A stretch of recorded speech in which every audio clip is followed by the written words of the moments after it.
So as you guys know, Emma Vigeland went on the Tim Pool show the other day for a debate with Tim Pool, and it got pretty heated and has since led to some more back and forth between the two on Twitter and on each other's respective shows, which has only continued to get increasingly ugly. Let's look at this Twitter thread, which all started from a Majority Report clip that was posted of Emma Vigeland calling into the Majority Report right after leaving the Tim Pool debate. And this really triggered Tim Pool. So let's take a look here, and then we'll react to what Tim responded with. Just coming out of the compound, the cool compound, as we call it around here. Emma Vigeland, your cool factor is way off the charts right now. What's up, Grifter? Okay, fair enough. So how was it? We watched at least, I don't know, parts of it. And it looked like you were having fun. And then at one point it looked like you really upset Tim. I know. I felt badly about that because he got pretty red. I saw that. He got really steamy. Pretty funny. And how cool was his compound? Oh, man. Honestly, they took me around the back. I think that they were worried about showing me the skate park. So I did not see any. Does that mean that, wait a second. So you were cool enough to see how cool the place was? No, I didn't want a girl making fun of their skate. Like, pay attention to this part, guys, because it's so funny that this is what triggers Tim the most. I didn't pop a wheelie on my way in, so I guess I didn't pass the test. But I didn't see any skate park. Well, now I don't have to be seethingly jealous that you got to see the compound because you didn't. I know. And like I kept, even after we finished the show, I was like, you got to have Sam on again. Good job. We'll see you soon. Thanks for calling in. All right. Make sure that Soros check clears, please. All right. We'll run it through the secret bank we have here. All right. Ladies and Thank you. Emma Vigeland, ladies and gentlemen. There you go. Oh. Huh? He and I have to definitely debate. That's what I love. LOL. So yeah, there's a clip, pretty innocuous stuff. I think it's pretty obvious they're kind of just joking around, having some good fun after Emma finished up the debate. But Tim got pretty fucking triggered by this. He posed the entire front of the property you have to drive on to get in is the skate park. She's lying, and it's a weird thing to lie about unless you know your audience will never check. Emma was offered a tour, sushi, and hang out with the crew, same as all our Friday guests, and she said she had to run and couldn't stay. Oh, yeah, go ahead. What are the chances that he's talking about the same sushi place that Kanye West ate at? Because I can't fucking remember the name of where he lives. I've been there because I crashed.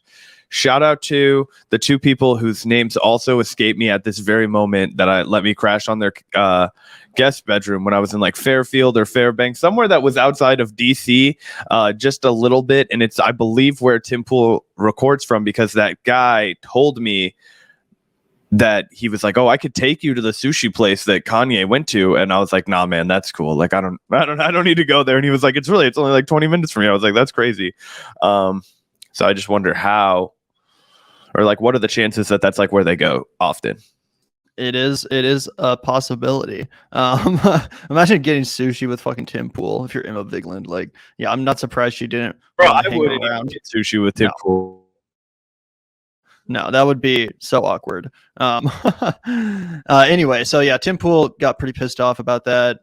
Emma responded and said, "Tim, you get bummed out about the most high school stuff. This is clearly us joking around. I booked it out of there after the show because my mission was complete, and quite frankly, the compound's not my vibe. My disagreements with you are based on politics, not on manners." She then goes on to say, "I got to say, I'm genuinely shocked that he wanted to hang out afterward." So yeah, basically just saying like, yeah, we were kind of just joking around, chill the fuck out. I didn't really want to hang out, and your compound's not exactly my vibe anyway. So yeah, any comment on that, Zach? I mean, I think it's hilarious that Tim Pool's butthurt that she's not like that she's like dragging him because of his skate park. Like, I just can't get over that. It is so 7th grade energy, this entire debacle here, this entire meltdown. And honestly, it's very on brand. It's like Emma Vigeland, I can see being the popular girl in school. She finally comes over to old Timmy Boy's house. He's got a fresh wash beanie on. He does a kickflip right as soon as she gets there, and she doesn't even notice. And, he's like already like down in the dumps. And then she comes on to her radio show after it's over just to humiliate him by saying she didn't even see his skate park when his skate park is fucking huge, bro. Anybody that comes to the compound's going to know how gnar we shred, bro. You know what I mean? Like, it's literally like that. It's like being like, oh yeah, I did go see Tim Pool play a coffee shop. There were only like 10 people there, and he'll be like, dude, there were at least 29 people in there. Why are you lying? Why are you lying about how only 10 people watched me play my show when 29 people happened to be in that building? Huh? It's just like, it's got that big. It's like, bro, you're embarrassing yourself way worse. By even if she is lying, it's like the way you responded, like it's kind of like a Donald Trump exchange where it's like, he'll just lie, but even getting you to confess to the fact that, like, even getting to you to acknowledge it is kind of like a W. In this abstract sense, the more he talks about his skate park, the more he looks like a loser, I think. And skate parks are cool. He's just so uncool that it makes him less cool. You know what I mean? Like, it would be cool if I can't even skateboard, dude. I would just put on rollerblades and ride around, like. Tim Pool then fired back again on his show, this time really taking it into the gutter. Let's take a look. I don't know what you would call that, because I try to be fair and honest and really understand. And so many of us want to take the position that she doesn't really want to hook up with kids. She just is a tribalist who will say anything to defend the left. I just don't think we can do that, because that's not the simple answer. If an adult woman, Emma Vigeland, advocates for teaching kids to use Grindr and showing them porn, I can't make any other assumption other than she wants to engage in sexual activity with children. Bro, if there are receipts for Emma Vigeland wanting to show children pornography and, sit them down with Grindr, I guarantee you I would have found that shit by now. I guarantee you the two of us would have come across it. Guarantee you it would have gone to Gavin first. He would have said, bro, you will not believe this shit. And then he would have sent it to me immediately after it hit the internet. But obviously it's not there, right? Obviously it's not there. So just a hilarious way to begin this kind of this delusional fucking framing, this like absolutely untrue One America News Network, like InfoWars level framing.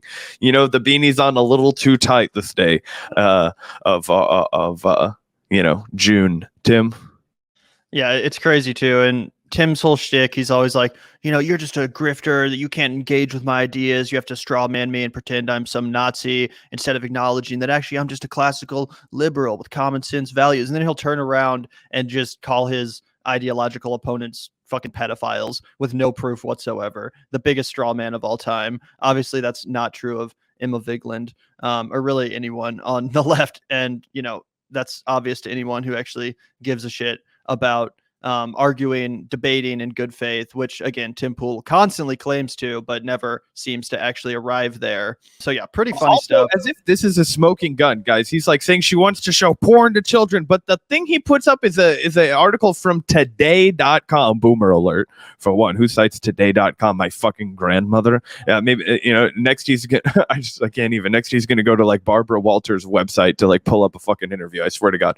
Anyway, she offered an LGBTQ theme book to her middle schoolers. Okay, so we're thinking 12. You're already like starting to like do little dates with your like a classmate. You're already probably like having your first like little peck on the lips, all that kind of stuff. So it's not crazy to start having conversations about like, hey, some of those kids are going to be LGBTQ. Not crazy.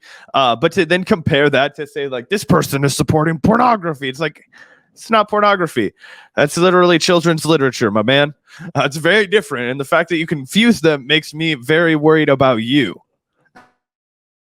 Yeah, 100%. 100%. Jared Jr. is everybody that grew up after the internet.